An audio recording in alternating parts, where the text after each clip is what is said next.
मार्क्सवादी राज्य कमेटी के सचिव कॉमरेड राजेंद्र नेगी, वो आज हरिद्वार में हैं और पहले तो उनसे हम जानेंगे कि हरिद्वार में उनका क्या कार्यक्रम रहा है और फिर हम कुछ चर्चा उनसे करेंगे जो उत्तराखंड में जो दो बुनियादी जो सवाल भू कानून का और मूल निवास का, जिसने उत्तराखंड की जनता को एक बार फिर उद्वेलित किया है, इन सवालों पर मार्क्सवादी कम्युनिस्ट पार्टी के नज़रिए से और उनके समझ के हिसाब से वो क्या लाइन है उनका, क्या वो कहना चाहते हैं इस पर कॉमरेड राजेंद्र नेगी। देखिए, आज हरिद्वार का जो कार्यक्रम है, आप जानते हैं कि हमारे पार्टी का हर बरस जो है पार्टी सदस्य का नवीनीकरण होता है, जो जनवरी 1 तारीख से प्रारंभ हो गया है। इसी क्रम में हरिद्वार में आज हमने अपनी पार्टी की एक जनरल बॉडी आम बैठक रखी है कि नवीनीकरण की प्रक्रिया पार्टी सदस्य की क्या होगी।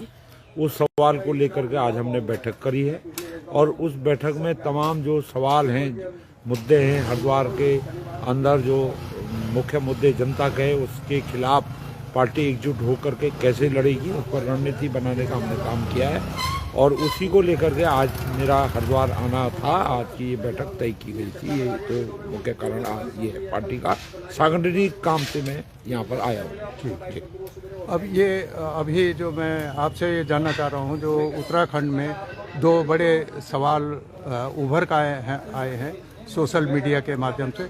कोई राजनीतिक संगठन और ऑर्गेनाइज उसने नहीं किया, सोशल मीडिया पर उसको ऑर्गेनाइज किया है कि मूल निवास और मूल निवास 1950 और भू कानून।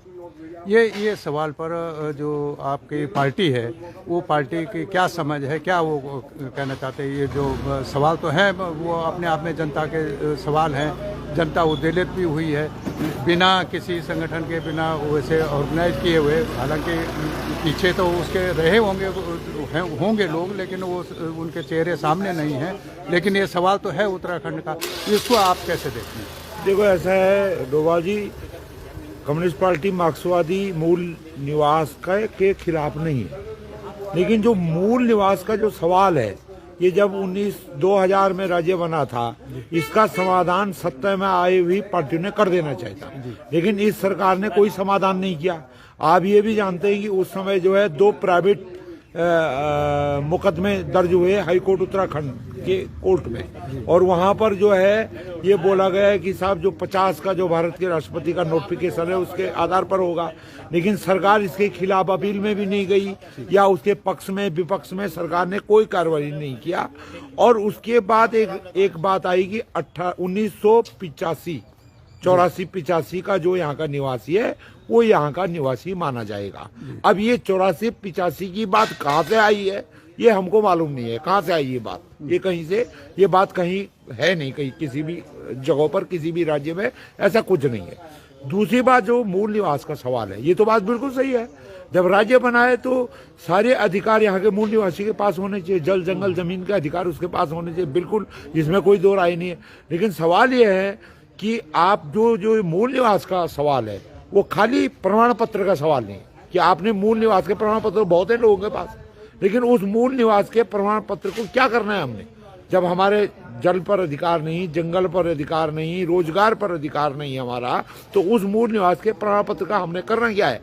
आप ये बताइए कि राज्य बनने के बाद जो भी पार्टियां सत्ता में आई, कांग्रेस और भाजपा, बारी बारी से सबसे पहले संशोधन किया एनडी तिवारी सरकार ने, जो बोला कि बाहर का व्यक्ति भी 500 गज जमीन को ले सकता है। उसके बाद खनूरी सरकार आई, खनूरी सरकार ने कहा कि नहीं 250 गज होना चाहिए, चलो ठीक हो गया। लेकिन 2018 में जो त्रिवेंद्र रावत की सरकार ने उत्तर प्रदेश भूमि विनाश अधिनियम के एक्ट में, जो कानून में, जो प्रावधान में जो संशोधन किया, वो संशोधन सबसे ज्यादा खतरनाक है। उस संशोधन में बोला गया कि व्यवसाय करने के लिए, उद्योग लगाने के लिए आप कितनी भी जमीन ले सकते हैं, लेकिन उसमें एक शर्त रखी गई थी कि अगर जिस प्रयोजन के लिए आप जमीन को ले रहे हैं, अगर वो प्रयोजन उद्योग नहीं लगेगा तो वो जमीन ऑटोमेटिकली भारत सरकार के, वो उत्तराखंड सरकार के खाते में आ जाएगी। और उसमें ये भी कहा गया था कि जो लैंड यूज का सवाल है वो लैंड यूज ऑटोमेटिक हो जाएगा। अगर उद्योग कृषि की जमीन भी लेंगे आप तो लैंड यूज अगर उद्योग लगाएंगे तो ऑटोमेटिक हो जाएगा। लेकिन उस समय एक सवाल ये भी है कि उस समय भी समिट किया गया था, तमाम पूंजीपति देश के कॉरपोरेट को बुलाया गया था। समिट हुआ था 2018 में। ये 18 में उसी समिट को देखते हुए इस कानून में संशोधन किया गया। अभी फिर से धामी सरकार ने समिट करवाया कुछ दिन पहले, उससे पहले उस कानून में फिर संशोधन किया गया और वो कानून इतना खतरनाक बना दिया कि आप जिस भी प्रयोजन को जितनी भी जमीन ले सकते हैं, ये आपके लिए पूरा अधिकार है। अगर जमीन बेचने का काम सरकारें कर रही है, जमीन को प्रोटेक्ट करने का काम सरकार ने नहीं किया इन 20 सालों में, 23 सालों में, तो मूल निवास का हमने करने क्या?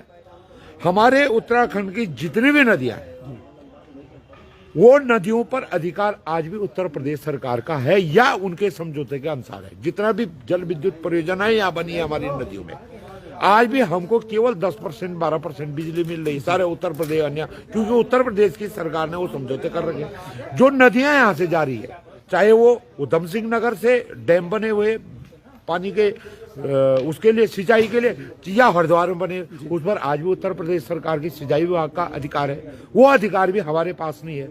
जो नौकरियां हैं, तमाम नौकरियां आप सब जानते हैं, सारी नौकरियां बिक रही है।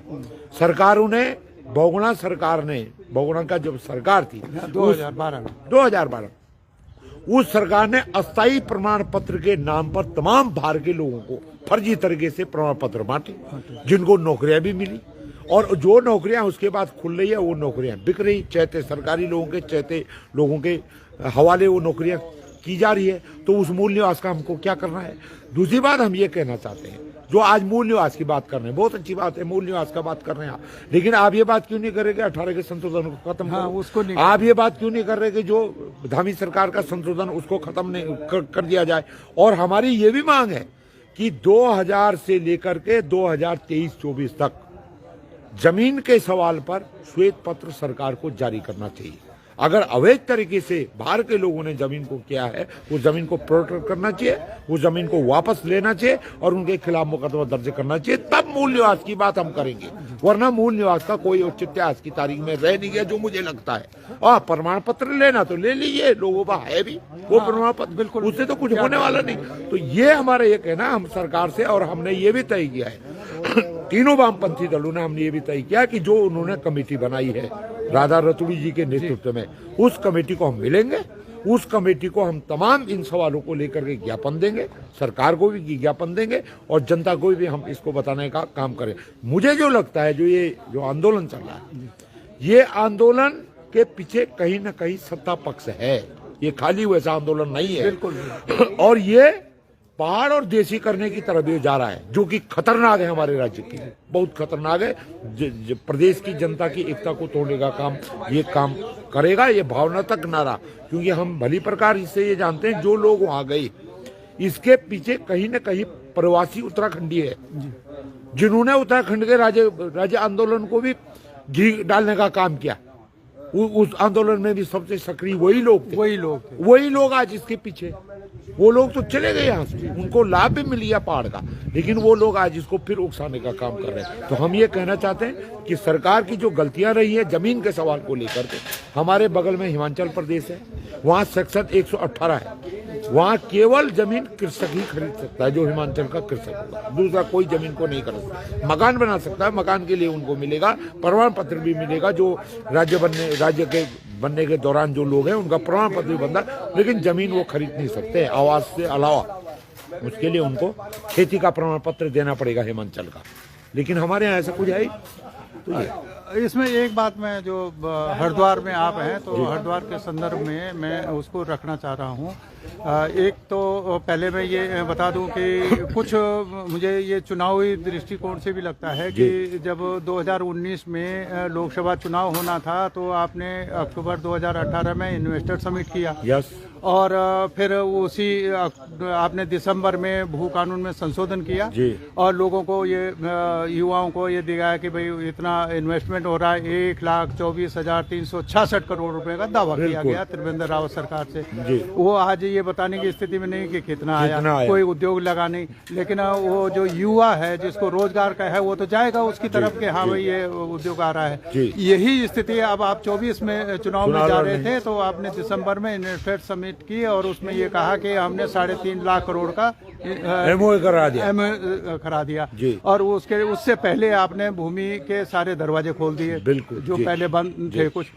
और इसी में जो आप कह रहे थे जल जंगल और पानी का ये सवाल, हरिद्वार में जो राज्य पुनर्गठन विधेयक में जो कुंभ मेला लैंड है, हरिद्वार में मेले लगते हैं, कुंभ मेला लैंड जो ये दी गई थी कि उत्तराखंड को कुंभ मेला भूमि, जो इन्होंने 2021 में मुझे 18 नवंबर 2021 को जो लखनऊ में योगी जी और धामी जी की जो बैठक हुई थी उसमें धामी जी ये समझौता करके वहां पर आए हैं कि ये स्वामित्व उत्तर प्रदेश का रहेगा, मतलब जो स्वामित्व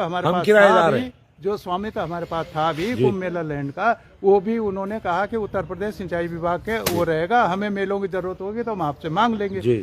तो वो जमीन भी हमारी चली गई। अब ही रोजमर्रा के प्रैक्टिकल काम में ये हो रहा है कि अगर आप कहीं पे खड़े हैं कुछ आपने करना है तो यूपी वाले फट से नोटिस दे देते हैं कि आप हमारी जमीन पे अतिक्रमण कर रहे हैं। जबकि पहले ये था कि जो नहर की संरचना है उसकी जमीन उनके पास थी, बाकी जमीन हमारे पास थी।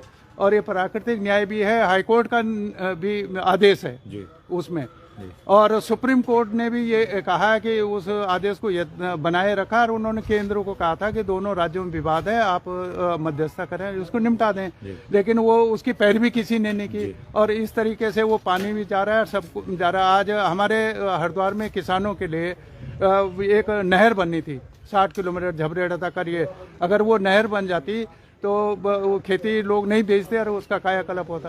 और तब ये इन्होंने क्या किया, वहाँ पर जब उनसे पटना में पूछा गया कि भाई आपके पानी कहाँ है, तो पानी तो आपके अधिकार में नहीं है, वो तो उत्तर प्रदेश के पास है, और इसलिए वो काम, और आज हमारा किसान वो खेत बेच रहा है क्योंकि उसको बिजली महंगी मिल रही है, वो ट्यूबवेल भी नहीं चला रहा है, डीजल भी महंगा आ रहा है और बहुत से लोग पैसे लेके जमीनें खरीद रहे हैं। तो ये किसान का सवाल है हरिद्वार के। हम तब ये कहते थे जब उत्तर प्रदेश में थे, किसानों में काम करते थे, तो ये कहते थे कि भाई आप यहाँ पर लोगों को मुफ्त सस्ती बिजली दो, मुफ्त पानी दो, और वो दोनों हमारे पास है। मुलायम सिंह कह ही सकता है कि हम 24 घंटे बिजली दें, लेकिन उसके पास है नहीं, वो देगा कहाँ से, लेकिन हम कर सकते हैं। लेकिन वो इशू हमने वहीं पर खत्म कर दिया। ये इसको कैसे आप देखते हैं? नहीं, देखिए मैं वही बात आपसे कह रहा हूँ कि राज्य तो हमको दिया गया, जो उत्तर प्रदेश राज्य पुनर्गठन का जो विधेयक बना उसमें यही दुर्भाग्य है कि एक तो हमारा बंटवारा का कहीं जिक्र नहीं हुआ, दूसरा राजधानी का जिक्र नहीं हुआ, तीसरा मूल निवास का जिक्र नहीं हुआ, और जबकि हमारे साथ छत्तीसगढ़ और जो वो बना उनका अपना मूल निवास का पूरा अच्छा है, उनका तो तय हो रहा, उनका राजधानी तय है, हमारा तय, और जबकि दोनों राज्यों में एक ही पार्टी की सरकार है, जबकि इसको तो बहुत सरल तरीके से हो जाना चाहिए। हम वही कहना चाहते हैं कि हम मूल निवास की बात तो कर रहे हैं, लेकिन आपका आधार द्वार आपने यूपी को जो था भी वो भी दे दिया, पानी आपने यूपी को दे दिया, बिजली आपने यूपी को दे दिया, जल जंगल जमीन आपने कॉरपोरेट पूंजीपति को दे दिया, पूरा मुनि की रेती से लेकर कीर्तनगर तक की दोनों साइड की जमीन आपने बड़े बड़े कॉरपोरेट को बेच दिया। ये आपके यमकेश्वर वाला जो इलाका है वो वाली जमीन आपने, नीलकंठ वाला इलाके की जमीन आपने बिकवा दी, आपने जो बचा खुचा है उसको रामदेव जी ने खरीद दिया है। तो आपके पास बचा क्या है? आप क्यों मूल निवास की बात कर रहे हैं? हम यही बात कर रहे हैं कि हमको आने वाले भविष्य में इस बात को करना पड़ेगा। यदि पानी हमारा, एक दफे मुझे याद है खनुड़ी सरकार ने कहा था कि पानी पे हम टैक्स लगाएंगे, हमने उसका स्वागत किया था, बिल्कुल लगना चाहिए टैक्स, हमारा पानी है तो टैक्स लगाना चाहिए। तो ये बात भी हमको सरकार से करेंगे आने वाले समय में, और इसके खिलाफ हम आंदोलन भी करेंगे कि एक तो जो राज्य का जो हिस्सा है वो मिलना चाहिए, और दूसरा जो पानी है, जंगल है, जमीन है, ये इस पर जो है अधिकार हमारा होना चाहिए, और जो जमीन खुर्द बुर्द हुई है इन 23 सालों में, इस पर सरकार श्वेत पत्र जारी करे और मुकदमा दर्ज करे। ये हमारा ये थे कॉमरेड राजेंद्र, माकपा के उत्तराखंड के राज्य सचिव, जो आपसे बात कर रहे थे।